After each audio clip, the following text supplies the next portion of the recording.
있습니다. 이제 우리 대표단이 판문점으로 이제 도착을 이제 조금 있다가 할 것으로 보이고 있는 그런 상황입니다.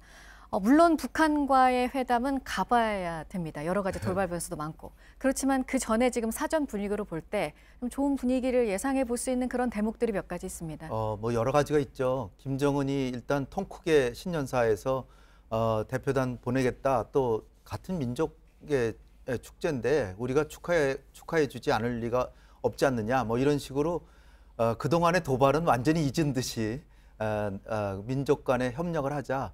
이렇게 했고 그다음에 우리 대통령께서 신년사를 환영하니까 그거를 김정은이 높이 평가했다라고 전언을 하면서 그다음에 남북 간의 연락 채널을 다시 잇고 그다음에 우리 통일부 장관을 대한민국 통일부 장관이라고 대한민국이라고 지칭을 했고 문재인 대통령 성함도 직접 얘기를 했고 그러니까 서로를 인정한다는 이런 기조를 보여왔고요.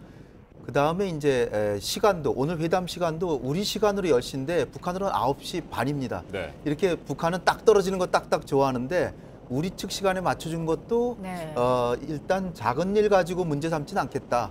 모든 거를 한국이 하는 대로 한다. 그리고 무엇보다 중요한 게 회담 장소가 우리 측이라는 거예요. 그래서 우리는 CCTV를 볼 수 있는데 북한은 음성만 볼 수 있어요. 우리는 CCTV에서 화면과 음성을 같이 보는데 북한은 평양의 주석궁에서 음성만 듣는다는 거, 우리가 훨씬 유리한 거를 다 받아들인 거죠. 네, 지금 화면에 이 시각 판문점의 그림이 나가고 있습니다. 네, 통일대교 모습입니다. 네, 통일대교인가요? 네. 네.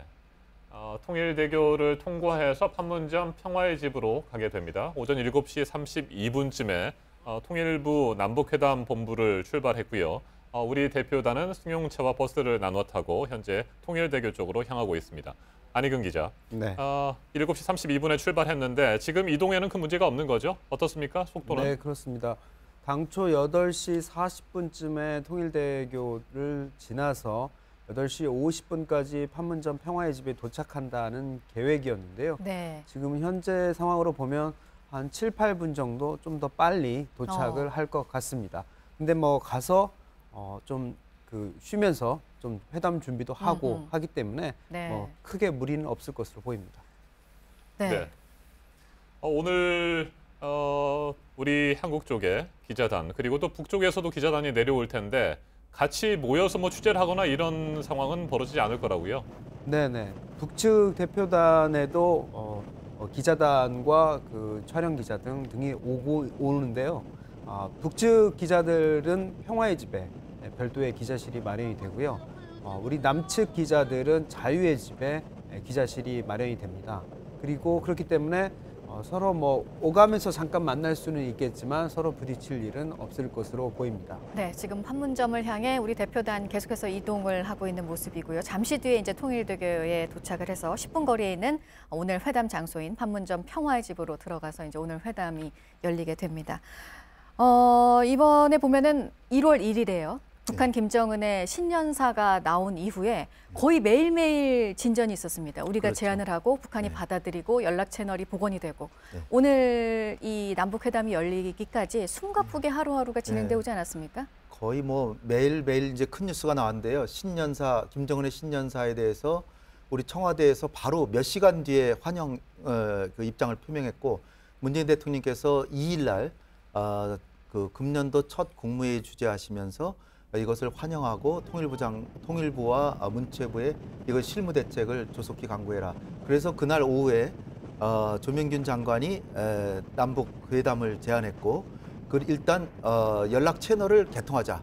그랬더니 북한이 그 다음 날 리성권이 그 김정은의 지시로 김정은의 위임을 받아서 연락 채널을 개통한다. 네. 그렇게 해서 연락 채널이 되니까 그 다음 날 우리는 대표단을 보냈고 또 그 다음 날 북한은 자기네 대표단 보냈고 그래서 회담 시간도 정해져서 이제 오늘까지 이른 겁니다. 네, 안희근 기자. 네. 지금 화면을 보면 이제 통일대교가 멀지 않은 것 같습니다. 서서히 네, 들어오고 있는 모습이 네, 보이는군요. 네. 통일대교를 지나서 판문점 평화의 집으로 가게 되는데 저 통일대교에서 잠시 멈추게 됩니까? 아니면 순조롭게 그냥 지나가게 되는 건가요? 아마 멈출 일은 별도로 없을 것 같고요. 일단 속도는 좀 낮춘 것 같습니다. 이제 군사 시설 지역이다 보니까 잠깐의 그런 신원 확인이나 이런 것 등을 형식적으로는 좀 거칠 것 같습니다. 그거는 근데 뭐 이미 다 사전에 출입 조치나 이런 것들이 돼 있기 때문에 여기서 뭐 그렇게 머무를 이유는 없는 상황입니다. 네. 남측 그리고 북측의 오늘 회담 참가자들의 명단은 서로 교환이 됐기 때문에 네네. 큰 문제는 없을 것 같고 지금 이제 통일 대교로 들어서고 있는 모습이군요. 네. 지금 예상했던 것보다 좀 빠릅니다. 한 10분 정도가 빠른 네, 것 같습니다. 한 그렇습니다. 8시 40분쯤 도착을 할 거라고 했는데 좀 예상 시간보다는 조금 빨리 지금 통일대교를 지나서 판문점 회담 장소로 향하게 될 것으로 보이고요.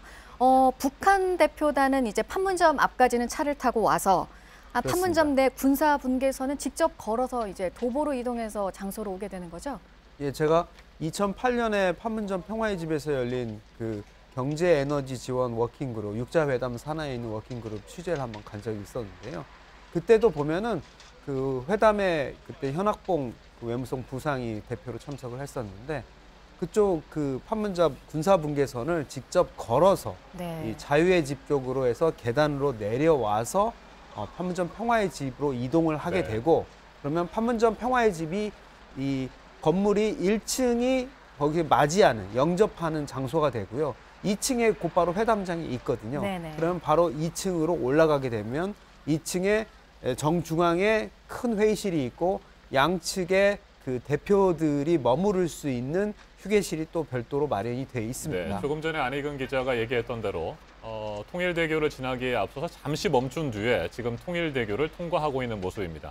우리 JTBC 카메라 팀이 계속해서 이동 과정을 촬영을 했습니다만 통일대교 이북 쪽으로는 들어갈 수가 없는 거죠. 네, 지금 현재의 모습이 이제 마지막 모습이 저희가 되겠군요. 민통선, 그러니까 민간인 제한 통제 구역이기 때문에 더 이상 갈 수는 없고요. 이제 특별하게 허가를 받아서만 이제 취재나 이동이 가능한 지역입니다.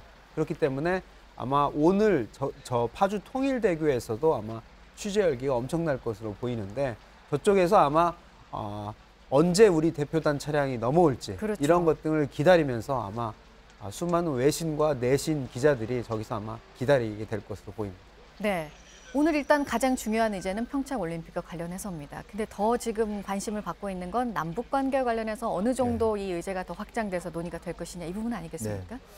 사실 북한 측 태도에 달려 있는 거죠.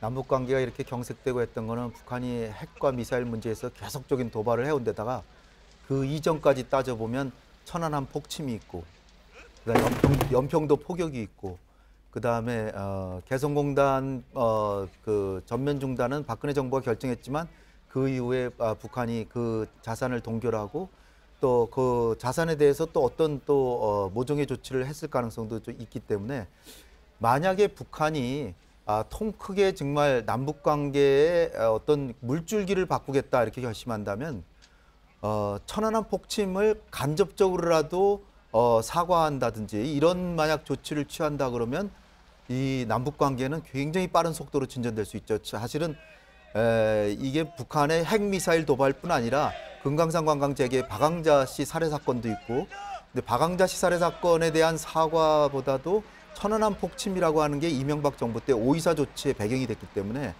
결국은 남북 간의 경협이 유엔 안보리 제재도 있지만 우리가 스스로 내린 제재인 5.24 조치로 거기에 이제 발목이 잡혀왔거든요. 그러니까 그것의 물꼬를 트기 위해서 5.24 조치에 대해서 모종의 발언을 한다. 이러면 굉장히 큰 뉴스가 될 것 같고요. 그거 아니더라도 우리 정부가 일찌감치 이제 제기하고 있는 이산가족 상봉이라든지 군사 실무회담, 그 다음에 이제 천혜성 차관하고 전정수 그 조평통 부위원장 간의 차관급 회담 이런 게 연속적으로 만약 된다면 남북 관계가 꽤 빠른 속도로 상당히 갈 수 있지 않을까. 그래서 설을 전후해서 이산가족 상봉이 이루어진다거나 군사 실무회담이 열린다 그러면 꽤 미국의 대북 강경 기조를 상당히 바꿔놓을 수 있을 정도로 남북 관계가 영향을 미칠 수 있는 정도까지도 갈 수도 있다. 근데 네. 이거는 다분히 북한이 어떤 태도를 보이냐 네. 거기에 달려 있다고 보입니다. 네, 안희근 기자. 네. 조금 전에 우리 대표단이 통일대교를 통과해서 9km 정도 더 올라가면 판문점 네. 평화의 집에 도착을 하게 됩니다. 오전 10시에 오늘 회담이 시작된다고 여러 차례 말씀을 드렸습니다만 회담이 언제 끝날지는 모르는 상황인 거죠? 네, 그렇습니다. 오전 10시에 일단 전체 회의를 열기로 했는데요. 통상적으로 남북 간 회담을 그런 걸 보면은요. 전체 회의를 한 다음에는 잠시 휴식을 하고 아마 점심 같은 걸 하게 되고 오후에는 아마 개별적으로 오늘 주제가 크게 두 가지지 않습니까? 네. 그 평창 올림픽 준비와 남북 관계 개선이기 때문에 아마도 그 천혜성 차관과 전종수 조평통 위원장은 남북 관계 개선을 별도로 아마 논의할 것이고, 그리고 그 노태강 차관과 그리고 그 김기용 평창 올림픽 사무처장, 그리고 북쪽에서는 그 원기류 체육성 부상과 그 민족올림픽 조직위원회 이경식 위원이 있지 않습니까? 그분들은 또 별도로 아마 평창올림픽 준비 문제를 네. 이렇게 별도로 나눠서 논의를 하는 게 아마 논의의 효율성이나 이런 측면에서 보면은 도움이 될 거고요. 그런 다음에 어느 정도 합의점을 찾게 되면은 그 종결 회의를 열어서 그 서로 합의문을 도출을 해내는 그런 절차를 밟지 않을까 조심스럽게 그렇게 예상이 됩니다. 지금 상황을 다시 한번 좀 정리를 해드리면 이제 회담이 한 1시간 20분 정도가 남았습니다. 지금 8시 40분이 가까워오고 있으니까요. 우리 대표단은 이제 통일 대결을 통과해서 판문점 평화의 집으로 향하고 있는 거고, 이제 9시 한 30분 전부터는 북측 대표단도 내려와서 이제 이곳에서 만나고, 오늘 이 회담 내용은 CCTV를 통해서 청와대와 회담 본부에 전달이 되고요. 북한은 또 음성 장치를 통해서 전달이 되고, 사실상 남북 지도자 간의 간접 대화다 이렇게 봐도 되지 않겠습니까? 네, 그렇습니다. 그 아마 우리 남북 회담 본부에는 아마 청와대 안보실에 이상철 차장이 아마 내려와서 아마 현장 지휘를 할 것으로 보이고요. 물론 문재인 대통령의 지시나 이런 부분들도 있을 겁니다. 그렇지만 아마 우리는 조명균 통일부 장관이 장관급이고 또 문재인 대통령과의 관계도 각별하기 때문에 상당 부분 많은 그런 권한이나 이런 거는 위임을 받은 상태일 겁니다. 그런 상태인데 아무래도 북측은 뭐 그런 건건이 상부의 어떤 지침이나 승인을 많이 받기 때문에 그런 부분에 있어서는 좀 남북 간의 회담 스타일이나 이런 것도 조금은 다른 부분입니다. 네, 오늘 뭐 회담이 진행되고 결과가 나와봐야 알겠습니다만 평창 동계올림픽에 북한이 참가할 가능성은 현재로서는 굉장히 높은 것으로 보이는데, 평창 동계올림픽이 열리게 되면 북한 쪽에서 고위급이 대표로 내려오지 않을까, 뭐 이런 예상도 하고 있지 않습니까? 네. 일주일 전까지만 해도 뭐 최용의 노동당 부위원장이 방한할 가능성이 높다 이런 얘기도 있었고, 또 하나는 깜짝 카드로 김정은의 여동생인 김여정의 방문 뭐 가능성도 전망이 됐습니다. 어떻게 보시는지요, 홍 의원님? 네. 제일 지금으로서 가능성이 큰 거는 최희 그 민족체육지도부 국가체육지도. 위원장, 예. 국가체육지도위원장. 이 사람이 올 가능성이 사실상 제일 커 보이는데, 네.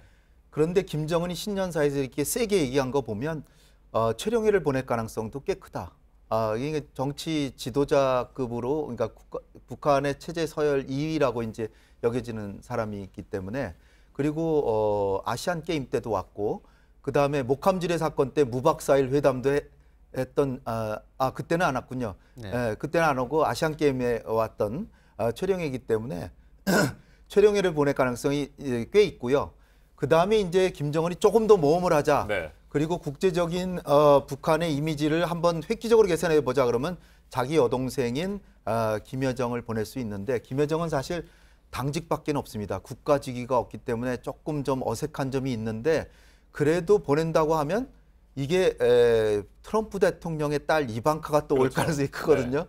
또 거기 미국의 또 펜스 저 부통령이 올 수 있으니까 최룡해와 펜스, 그 다음에 김여정과 이방카, 이런 조우라도 있다고 하면 아마 세계적인 언론이 여기에 쏠리고 북한이 도발하던 나라의 이미지가 많이 희석될 수도 있기 때문에 김정은이가 이런 걸 노릴 수도 있다, 이렇게 생각이 됩니다. 근데 일단 오늘 회담이 잘 돼서 분위기가 좋게 되면 남북 관계에서 진도를 상당히 나가주는 것도 북한의 이미지를 개선할 수 있기 때문에, 이를테면 김정은이 통크게 서울 계기로 이산가족 상봉하자, 또 군사실무회담 하자, 이렇게 해서 2차 회담들이 막 열리고 그러면 아마도 김여정이 오기도 훨씬 쉬울 테고, 아마 트럼프 대통령은 한미 동맹 관계를 생각해서 딸을 보낼 가능성이 있기 때문에 세계적인 이목이 평창에 쏠릴 수도 있지 않을까, 이렇게 생각이 됩니다. 네, 남북 고위급 회담이 처음 거론됐을 때만 해도 미국 내부에서는 부정적이고 약간 뭐 지켜보겠다는 그런 반응들이 있었습니다만,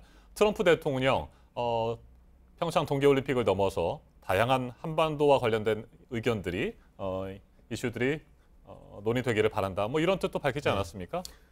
그런데 저는 사실 그 트럼프 대통령이 문재인 대통령을 100% 지지한다 이렇게 네. 100%라는 말은 빼줬으면 좋겠어요. 네. 왜냐면 아베도 100% 지지한다라고 만날 때마다 얘기하거든요. 네. 그런데 이를테면 한일 위안부 합의 같은데 미국은 아무 입장도 안 취하잖아요. 그러면은 서로 문재인 대통령도 100%, 또 아베도 100%면 과연 뭔가 그러니까 좀 과장된 발언이 미국 내부에서도 좀 심각하게 제기되고 있는 게 뭐냐면 트럼프 대통령이 트위터로 계속해서 자기 의견을 내세우는데 이게 초강대국으로서의 미국의 이미지에 이를테면 국가정책의 일관성에 해독이 있을 수도 있다. 이렇게 평가가 되는 거거든요. 그러니까 트럼프 대통령이 일단 지지하는 건 굉장히 좋죠. 네. 그리고 더군다나 첫날에는 뭐 내 책상 위에는 더 큰 핵단추가 있고 이건 작동도 한다 이렇게 했고 특히 그 니키 헤일리 유엔 대사 북핵 문제에 진전이 없는 이상 북미 관계는 한치도 진전될 수 없다. 그리고 국무부 대변인 남북한이 대화한다는 건 그들이 할 수는 있다. 그러나 우리는 북핵 문제 진전 없으면 그리고 남북 대화도 잘 안 될 것 같다. 이런 식으로 얘기를 했어요. 그런데 이것을 완전히 씻은 듯이 트럼프 대통령이 문재인 대통령한테 전화를 걸어와서 100% 지지한다. 그리고 그 다음 날엔 또 100% 지지한다는 게 과연 트럼프 대통령이 얘기했냐 막 이렇게 또 논란이 있으니까 캠프 데이비드 가가지고는 또 한 번 기자회견에서 문재인 대통령 100% 지지하고 남북관계 개선을 넘어서길 바란다. 그러나 이제 또 한마디가 있죠. 적절한 시점에 미국도 개입하게 될 것이다. 이게 이제 사실 중요한 말이거든요. 그거는 문재인 대통령과 김정은 간의 이 간접 회담을 지켜는 보지만 미국의 이해관계를 건드릴 때는 지체 없이 개입한다라는 얘기일 수도 있고 네. 그리고 CIA에서 3개월 뒤에는 북한이 핵을 완료한다라고 봤기 때문에 이게 평창올림픽, 패럴림픽 끝나면 그때 북한의 핵은 완성된다는 거예요. CIA 평가로 보면. 그럼 그때 가서 미국이 어떤 평가를 하느냐가 결정적이지 지금의 그러니까 우리가 남북한 관계를 상당히 좀 단계적으로 가되 북미 대화까지 연결시키느냐 못하느냐 이 3개월 동안에 남북 간의 관계가 결국은 올해 한반도 정세를 결정하지 지금 조금 들뜬 분위기에서 갔다가 3월 말에 엄청난 위기를 맞을 수도 있다. 이런 걸 경계해야 된다고 봅니다. 네. 지금 뭐 회담을 앞두고 사전 분위기가 어느 때보다도 좋고 기대감도 어느 때보다 높지만 아까 말씀드린 대로 북한과의 회담은 가봐야 알기 때문에 오늘 지금 우리 정부가 돌발 변수들에도 대비를 하고 있습니다. 그러니까 북한이 요구할 가능성이 있는 여러 요구 사항들이 있잖아요. 어떤 부분에 대비를 하고 있는 건가요? 그 남북 관계는 늘 그렇지만 좀 날씨가 맑다가도 흐리기도 하고 비가 오기도 하고 그러는데 회담 내에서도 그런 날씨 변화가 심할 정도로 변화가 심한 게 남북 회담인데요. 예를 들면 북한이 무리한 요구를 해서 회담이 지연될 가능성이 있습니다. 예를 들어서 한미 군사훈련의 연기가 아니라 완전히 중단을 해달라 아니면 축소를 해달라 이런 요구를 하거나 그리고 북한이 가장 꺼려하는 그 대북 확성기 방송을 아예 중단을 해달라 이렇게 요구를 할 경우에 좀 지연이 될 수가 있고요. 절차적으로 보면은 김정은 위원장의 재가를 받기 위해서 회담의 시간이 많이 소요될 수가 있습니다. 예전에도 보면은 김정은 위원장의 그 재가를 확인하기 위해서 회담이 5시간, 6시간 지연되기도 하고 뭐 그 2015년 8월에 열린 고위급 회담 같은 경우에는 무박 4일로 진행이 되기도 했었는데 그런 변수들이 있는 건데요. 아무래도 그렇지만 오늘 회담은 그 조명균 통일부 장관이 아까 사전 모두 발언에서도 3피읍이라고 했거든요. 3피읍이라고 하는 게 그러니까 평창 동계올림픽을 평화올림픽으로 만들고 거기 평양에서 오신 분들과 함께 그걸 논의를 하겠다라는 의미에서 3피읍이라는 용어를 썼습니다. 그러니까 오늘 주제 자체가 평창 동계올림픽에 집중한다라는 차원이기 때문에 그 더 큰 차원에서의 합의가 나오기 어렵다고 하면은 우선적으로는 평창 동계올림픽에서의 합의점을 찾는 것으로 마무리할 가능성도 있기 때문에 일단은 좀 낙관적으로 분위기는 낙관적이다 이렇게 볼 수 있겠습니다. 네, 다시 한번